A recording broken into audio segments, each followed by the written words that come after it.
My mom told me the family Christmas vacation was canceled. The flights got way too expensive. So I stayed home, making cocoa for my son as the snow came down. Then my brother posted a story, everyone at the resort laughing. Even a room I'd reserved was handed to his kids. I didn't say a single word. I just canceled every booking, from suites to airport pickups. At 5:58 a.m., my dad texted, "Why is the front desk demanding $12,300? Have you ever been told something was canceled only to see proof, crystal clear, that they went without you?" That's what happened to me this Christmas. My mom said the family trip was off, flights too expensive. So there I was, home alone, sipping cocoa with my son, until a photo popped up online. A photo of them, at the very resort I'd paid for. And then, at 5:58 a.m., my phone buzzed with a message from my dad that changed everything. Why is the front desk demanding $12,300?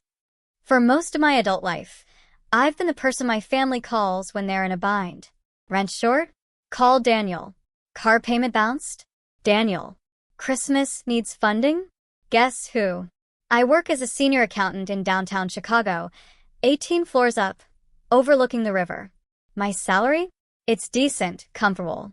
Around $95,000 a year. Enough to support myself and my 6-year-old son, Marcus, in our modest 2-bedroom apartment. And yeah, there's usually enough left over to help my parents when they ask. And trust me, they ask often.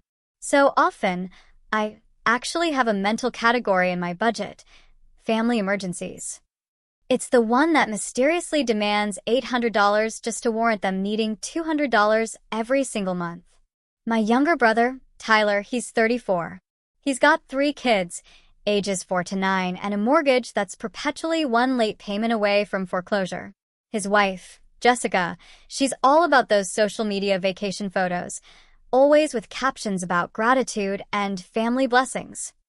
Tyler works in sales for a medical equipment company, but his income? It's all over the place. Some months he pulls in $7,000. Most months? Barely $2,500, if that. My parents?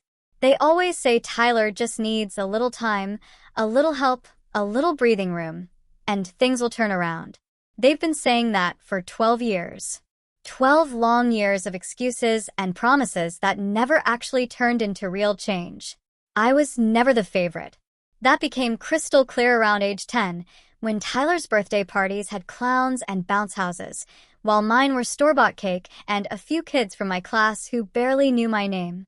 Tyler was the charmer, the one who could make my mom laugh with a single joke. The one my dad would clap on the back with pride for getting a B on a report card. Me? I was the responsible one. The boring one.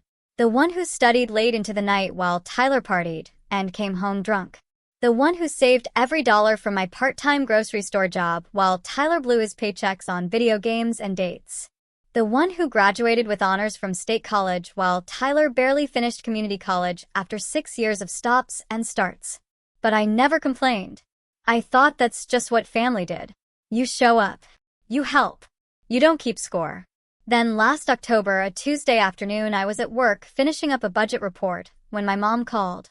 Her voice had that particular brightness that meant she was about to ask for something. I recognized it immediately. It was the same tone she used when she needed money for car repairs, or when she wanted me to co-sign a loan, or when she hoped I'd overlook something Tyler had done. "Daniel, honey," she chirped, "we're thinking about a big family Christmas trip this year. Colorado. A resort in the mountains called Pine Ridge. It has skiing and sledding and this beautiful lodge with a massive fireplace. The kids would absolutely love it. Tyler's been so stressed with work lately, barely making his numbers, and we thought it would be nice for all of us to be together. You know, make some real memories as a family." I'd been planning a quiet Christmas at home with Marcus, just the 2 of us. His mother, Sarah, passed away 2 years ago from an aneurysm that came out of nowhere. One moment, she was laughing at breakfast. 6 hours later, she was gone. The holidays are still hard for him. He asks about her more in December than any other month. But when Mom described the trip, the skiing, the hot cocoa by the fire, the idea of Marcus playing in the snow with his cousins, I softened. Maybe it would be good for him. Maybe being around family would help. That sounds wonderful, Mom, I said, a rare genuine smile forming. There's just one thing, she added, her voice dipping slightly in that familiar way, meaning the real request was coming. The flights are so expensive right now. Holiday prices, you know how it is. And the resort, well, it's pricey. Really pricey. Do you think you could help out a little just with some of the costs? We'd pay you back, of course, once Tyler's commission check comes through next quarter. I hesitated. Just for a moment. Of course, Mom. Send me the details. 2 weeks later, I wired $8,500. It was to cover flights, 2 suites, airport transfers, and a deposit on ski rentals. My mother thanked me briefly over text. Tyler never said a word. November came and went. I mentioned the trip a few times in our family group chat. No one responded. I just assumed everyone was busy. Then on December 10th, my mother called again. Daniel, I have bad news. The Christmas trip is off. I was folding laundry when she said it, Marcus watching cartoons in the background. I pressed the phone harder against my ear. What happened? The flights got too expensive, she said. Her tone was apologetic, but firm. We just can't swing it this year. Maybe next time. Disappointment settled into my chest, but I understood. Flights do get expensive around the holidays. I told her it was okay, that maybe we could all do something local instead. She agreed quickly and hung up. I turned back to the laundry. Marcus looked up from the TV. Are we still going to see Grandma and Grandpa for Christmas? Maybe, buddy. We'll see. I didn't think much of it after that. I adjusted my plans.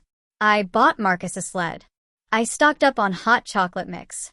If we were staying home, I would make it special. Christmas Eve arrived, cold and quiet.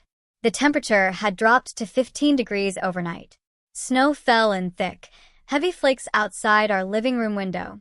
The kind of snow that makes everything look clean and new. Marcus and I spent the afternoon building a snowman in our small backyard. His cheeks turned bright red from the cold. His laughter rang out, clear and bright, cutting through the December chill like bells. He kept trying to make the snowman taller than himself, standing on his tiptoes to reach the head. I lifted him up, so he could place the carrot nose just right. His little gloved hands shook with excitement and cold. By evening, we were inside, warming our hands around mugs of hot chocolate. The tree lights blinked softly in the corner of our living room, casting red and green shadows across the walls. Marcus had insisted on putting extra marshmallows in his cocoa, and they were melting into a sweet, sticky foam on top. It was peaceful, simple. Exactly what I thought we both needed after 2 years of navigating grief and loneliness and trying to figure out how to be enough for him when he kept asking for the one person I couldn't bring back. At around 7 p.m., I was scrolling through my phone, checking the news, reading about a snowstorm moving through the Midwest, when a notification popped up at the top of my screen. Tyler had posted a story on social media. I tapped it without thinking, just idle curiosity, just filling time while Marcus hummed a Christmas song beside me on the couch. The image loaded slowly, the little circles spinning. My Wi-Fi was always slow in the winter. Then it appeared. My entire family. My parents. Tyler, Jessica, their 3 kids in matching red sweaters. They were standing in front of a massive stone fireplace in what looked like a luxury resort lobby. The fireplace had to be 12 feet tall, with a roaring fire visible behind ornate iron screens. Behind them, through enormous floor-to-ceiling windows, I could see snow-covered mountains glowing in the late afternoon light, painted pink and orange by the sunset. Everyone was smiling. My mother held a white ceramic mug with a candy cane hooked over the rim. My father wore a ridiculous reindeer sweater, the kind with a 3D nose that actually lit up. Tyler's youngest daughter, Emma, was mid-laugh, her face pink from the cold, her blonde hair falling in tangles around her shoulders. The caption read, "Best Christmas ever. Family time in the Rockies." I stared at the screen. My thumb hovered over the image, frozen. Marcus called my name from the couch, asking if we could watch a movie. I didn't answer. I couldn't. My brain was trying to catch up with what I was seeing. They went. They all went. But Mom said the trip was canceled. She said flights got too expensive. She said, maybe next time. I scrolled to Tyler's previous stories. There were more. A photo of the kids in ski gear. A video of Jessica laughing as she wiped snow off her jacket. A shot of my parents sitting at a restaurant table, clinking glasses. Every image was a knife. Sharp. Deliberate. They hadn't just gone on the trip. They had gone without me. Without Marcus. I set my phone down carefully on the coffee table. My hands were shaking. Marcus was talking something about hot dogs for dinner, but his voice sounded distant, muffled, like I was underwater. They lied. Mom lied to my face. Or maybe she just didn't care enough to tell the truth. Maybe it was easier to say the trip was canceled than to say I wasn't invited. That Marcus wasn't invited. That we didn't matter. I stood up and walked to the kitchen, needing space, needing air. My phone buzzed. Another notification. This time it was a group photo. Tyler had tagged the location, the Pine Ridge Mountain Resort. The same resort my mother had told me about back in October. The same one I had wired $8,500 to help pay for. I opened my banking app and pulled up the transaction. There it was. October 28th. Wire transfer to Pine Ridge Mountain Resort. Booking confirmation number included. My name was on the reservation. Not just my name, my payment. I scrolled through my emails, searching for the original booking confirmation. I found it buried in a folder. The reservation was under my mother's name, but the credit card on file? It was mine. 2 suites, deluxe accommodations, 5 nights. I had paid for both rooms. And based on the photos, one of those rooms was currently being used by Tyler's kids. The room I had booked, the room I had paid for, given to my brother's children. While my son and I sat at home, building snowmen and drinking cocoa, believing the trip had been canceled. I leaned against the counter, the cold granite pressing into my palms. Marcus appeared in the doorway, his little face concerned. Dad, are you okay? I forced a smile. Yeah, buddy. I'm fine. Just checking something. He accepted the answer and wandered back to the couch. I stood there for another minute, staring at my phone, at the photos, at the evidence of my own irrelevance. Then I made a decision. I didn't say a word. Not to my mother. Not to Tyler. Not to anyone. I opened my laptop. That night, after Marcus went to bed, I sat alone in the dark living room. The Christmas tree lights blinked their slow, hypnotic rhythm. My laptop screen glowed in front of me, casting a pale blue light across my face. I opened my email and began pulling up every transaction, every confirmation, every receipt related to the trip. The evidence was all there. Flights for 6 people, 2 suites at the Pine Ridge Mountain Resort, upgraded to deluxe, airport shuttle transfers, a deposit on ski equipment rentals, even a reservation at the resort's upscale restaurant for Christmas Eve dinner. Every single charge had been processed using my credit card. The total? It came to $12,300. I leaned back in my chair, letting the number sink in. $12,300 for a trip I was told had been canceled. For a vacation I wasn't invited to. For a Christmas my son and I were excluded from, while my family smiled and posed for photos in the snow. The anger I expected didn't come. Not right away. Instead, there was a hollow, aching emptiness. A strange kind of clarity. This wasn't the first time. It was just the most obvious. I thought about my childhood, the birthday when I turned 16, and my parents bought Tyler a car because he had just gotten his license, even though it was my birthday. The college fund they raided to pay for Tyler's wedding. The countless times I had wired money to cover their mortgage, their car payments, their emergencies, only to watch Tyler post photos of new furniture, new electronics, new trips. I was the bank, the backup plan, the one who would always show up, always help, always forgive because that's what I did. That's who I was. But sitting there in the dark, staring at those receipts, I realized something. They didn't see me as family. They saw me as a resource. A wallet with legs. Someone to call when they needed money, but not someone to include when it was time to celebrate. I closed the laptop and sat in the silence. Marcus's sled leaned against the wall near the door, still damp from the afternoon. The snowman we built was probably half melted by now. I had told him we would make this Christmas special, just the two of us. And I meant it. But now, knowing what I knew, it felt different. It felt like consolation. Like second place. My phone buzzed. I glanced at it. Another story from Tyler. This time, a video. My father was teaching Tyler's oldest son how to build a snowball. Everyone was laughing. The sound was bright and careless. I set the phone face down on the table. They thought I didn't know. They thought I was at home, oblivious, accepting the lie. And maybe that's what the old me would have done. The dependable me. The forgiving me. But not this time. I opened my laptop again and logged into the resort's booking portal. The morning after Christmas, I woke early. Marcus was still asleep, his small body curled under his blanket, one arm hanging off the edge of the bed. I stood in his doorway for a moment, watching him breathe. He looked peaceful, safe, completely unaware that his grandparents had chosen to exclude him from a family Christmas. I went downstairs and made coffee. The house was quiet. Outside, the snow had stopped falling, and the world looked clean and white. I sat at the kitchen table with my laptop, scrolling through old emails, old bank statements, old memories I had buried under the label of family obligation. It started when I was 18. My parents asked me to take out a student loan to help cover Tyler's community college tuition because their savings were tied up in a bad investment.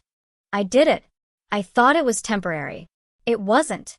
By the time I graduated with my accounting degree, I was $30,000 in debt, half of which had nothing to do with my education. When I was 25, my father called to say they were behind on the mortgage. The bank was threatening foreclosure. I wired $5,000, then another $3,000 2 months later, then another $4,000 6 months after that. I was working 60-hour weeks, living in a one-bedroom apartment, eating ramen for dinner. But I helped, because that's what I did. Tyler got married when I was 29. The wedding cost $40,000. My parents paid for most of it by draining what was left of my college fund. The fund my grandmother had set up for me when I was born. The one I thought would help me buy a house someday. They never asked. They just took it. When I found out, my mother said it was for family. She said I would understand when I had kids of my own.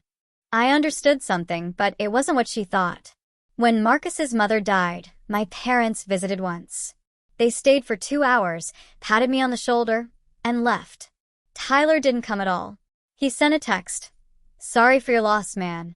Let me know if you need anything." I never responded. He never followed up. But when Tyler's car broke down last year, my mother called me in tears. She said he needed $2,500 for a new transmission. She said his kids depended on that car. She said I was the only one who could help. I sent the money the same day. Tyler never thanked me. Sitting at the kitchen table, staring at years of transactions, I saw the pattern clearly. I was the safety net, the invisible foundation holding everyone else up. And the moment I stopped being useful, I would be forgotten entirely. They had already started forgetting. I thought about the Pine Ridge Mountain Resort, about the 2 suites I had paid for, about the ski rentals and the airport transfers and the Christmas Eve dinner reservation. I thought about my mother's voice on the phone, so casual, so dismissive. The flights got too expensive. No. The flights had not gotten too expensive. I had simply become too expensive to include. I finished my coffee and opened the resort's booking portal again. My cursor hovered over the cancellation button. Then I stopped. Canceling everything now would be obvious. It would be loud. And I didn't want loud. Not yet. I wanted them to feel what I felt. I wanted them to see what it was like when the foundation crumbled. I clicked into the payment settings instead. On December 27th, my mother called. I let it go to voicemail.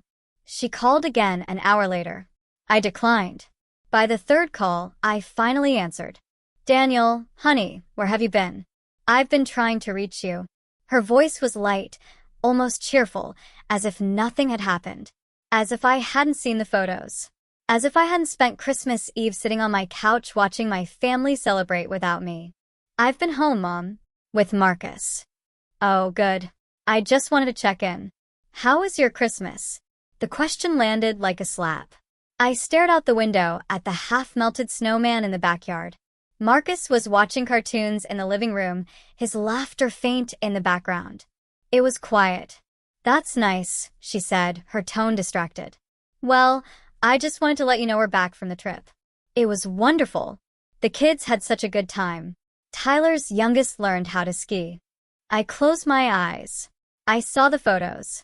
There was a pause, a small, sharp silence. Oh, right. Yes. Well, Tyler posted a lot. You told me the trip was canceled. Another pause. Longer this time. I could hear her breathing on the other end of the line. Could almost see her deciding how to respond.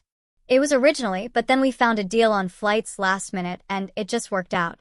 I didn't want to bother you. You said you were staying home with Marcus anyway. I said that because you told me the trip was off. Daniel, don't be dramatic. You know how these things go. Plans change. Plans change. I repeated the words slowly, tasting them, feeling the weight of them. Plans change. As if it were that simple. As if I hadn't paid for the entire trip. As if my son hadn't been sitting at home building snowmen while his cousins skied in Colorado. I took a breath. Mom, whose credit card was used for the resort booking? Silence. I don't remember off the top of my head. Why does it matter? It was mine. I paid for everything. The flights, the suites, the transfers. All of it. Well, yes, you offered to help and we appreciate that, but I offered to help because I thought I was going. Her voice sharpened. Daniel, you are being unreasonable. We didn't think you wanted to come. You've been so busy with work and Marcus has been struggling, and we just thought it would be easier for everyone if it was a smaller group. A smaller group? I scoffed. Yes. A smaller group that still used my money? She sighed. The kind of sigh that said I was being difficult, that I was making a problem out of nothing. If this is about money, we can pay you back eventually. But right now, Tyler is really stretched thin, and we just wanted to give the kids a nice Christmas. You understand, don't you? I understood. I understood perfectly. No, Mom. Keep the money. Consider it a Christmas gift. Oh, well, that's very generous of you, honey. But there's one thing. What's that? Don't call me the next time you need help. Don't text me. Don't ask me for anything. Because I am done. Another pause. Daniel, you don't mean that. I do. I hung up. For the next 3 days, I collected everything. Every email, every receipt, every text message asking for money, every bank transfer, every promise to pay me back that was never kept. I organized it all into a single folder on my desktop, labeled simply, Evidence. The Pine Ridge Mountain Resort booking was the centerpiece. I had screenshots of the original reservation confirmation, the payment breakdown, the upgrade charges, the additional fees for ski rentals, and airport transfers.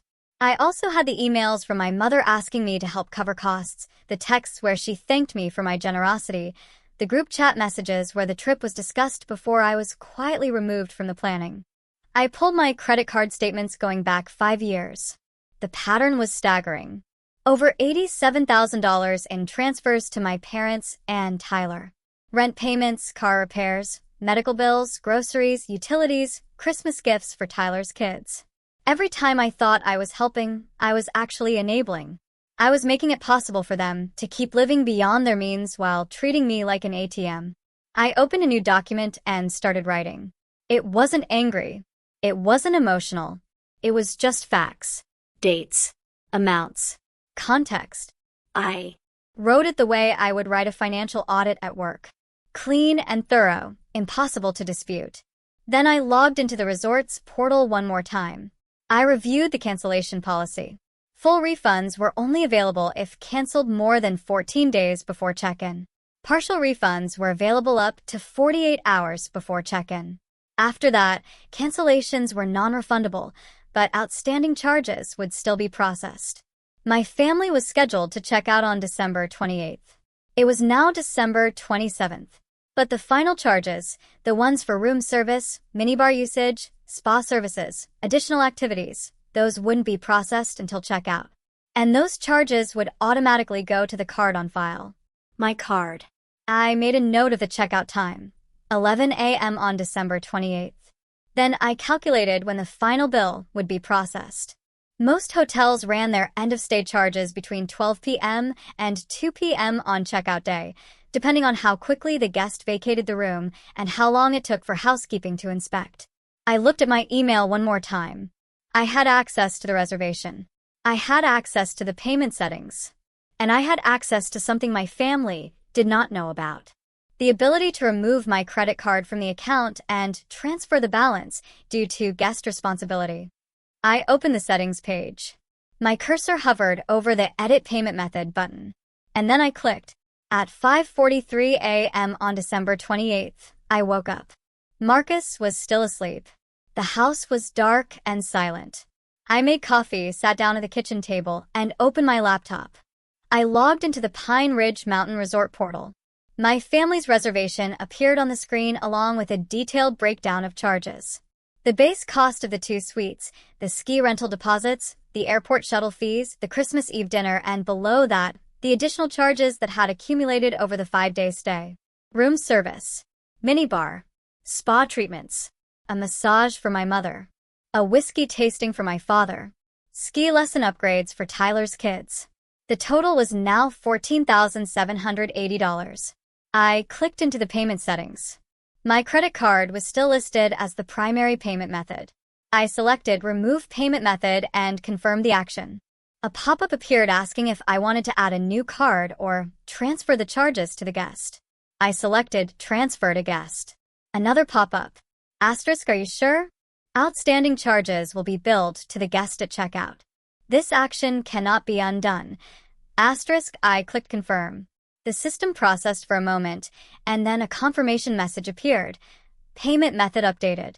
Guests will be responsible for all charges upon checkout. I closed the laptop. By 11 a.m., my family would be checking out. By noon, the front desk would process the final bill.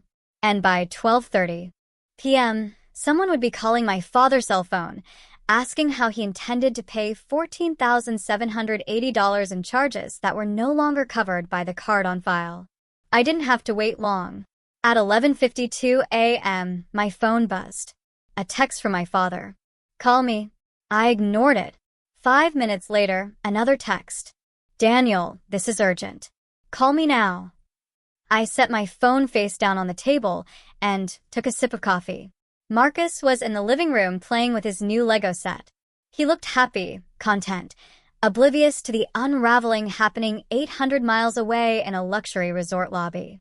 At 12:03 p.m., my phone rang. I let it go to voicemail. It rang again. Voicemail. Finally, at 12:18 p.m., a text came through from my mother. Daniel, please. The resort is saying we owe money. A lot of money. They're saying your card was declined and that we have to pay before we can leave. This is a mistake. Please call them and fix this. I typed a response, slow and deliberate. It is not a mistake. 3 dots appeared immediately. She was typing. Then they disappeared. Then they reappeared. Finally, a message came through. What do you mean? I removed my card from the reservation. The charges are your responsibility now. My phone exploded. Text from my mother. Text from my father. Text from Tyler. Missed calls. Voicemails. A flood of desperation and confusion and anger. I didn't respond to any of them. At 12:47 p.m., a final text came from my father. Why is the front desk demanding $14,780? I smiled. Then I typed one last message, sent it to the family group chat, and muted the conversation. Because I am done being your ATM. Merry Christmas. For 3 days, my phone was a constant barrage of messages, texts, calls, voicemails. My mother cried. My father yelled. Tyler called me selfish, ungrateful, cruel. Jessica sent me a long, rambling message about how I had ruined Christmas for the kids. My mother said I was breaking the family apart. I didn't respond to any of it. On December 30th, I received an email from the Pine Ridge Mountain Resort. It was a receipt. The charges had been settled. My father had put the bill on his credit card, the same credit card he had told me was maxed out 2 months ago when he asked me to cover his mortgage payment. Apparently, there had been room after all. On January 2nd, Tyler posted on social media. It was a vague, self-pitying status about how some people don't understand the meaning of family, about how money changes people, about how the holidays had been ruined by selfishness. The comment section filled with supportive messages from people who had no idea what had actually happened. I blocked him. My mother tried one more time on January 5th. She sent a long email apologizing for the misunderstanding, explaining that they had only been trying to give the kids a good Christmas, insisting that I was overreacting. She ended the email with a request. Could I help Tyler with his mortgage next month? Things were tight. I deleted the email without responding. By mid-January, the messages stopped. The calls stopped. The desperation faded into silence. And in that silence, I found something I hadn't felt in years. Peace. Marcus and I started new routines. Saturday mornings at the Science Museum. Sunday pancakes shaped like dinosaurs. Bedtime stories that stretched longer than they should because neither of us wanted the day to end. I stopped checking my phone every 5 minutes. Stopped bracing for the next request, the next guilt trip, the next emergency that was somehow always my responsibility to fix. One evening in late January, Marcus looked up from his homework. Dad, are we going to see Grandma and Grandpa soon? I thought about it for a moment, about the lies, about the exclusion, about the years of being used and overlooked. And then I thought about the life I was building with my son, just the two of us, without the weight of people who only valued me for what I could give. Maybe someday, buddy. But right now, it's just us. Is that okay? He smiled. Yeah, that's okay. I smiled back. It was more than okay. It was exactly what we needed. I never sent the evidence folder to anyone. I never posted about what happened. I never tried to turn the family against my parents or Tyler. I didn't need to. The truth was already there. In every unanswered request for money. In every ignored call. In every silent boundary I held. They had spent years taking from me, assuming I would always give, always forgive, always come back. But they were wrong. I was done. And for the first time in my life, I was free. So, tell me, after hearing all of this, what would you have done in my place? Have you ever had to draw a line in the sand with family, even when it felt impossible? I'm genuinely curious to hear your thoughts.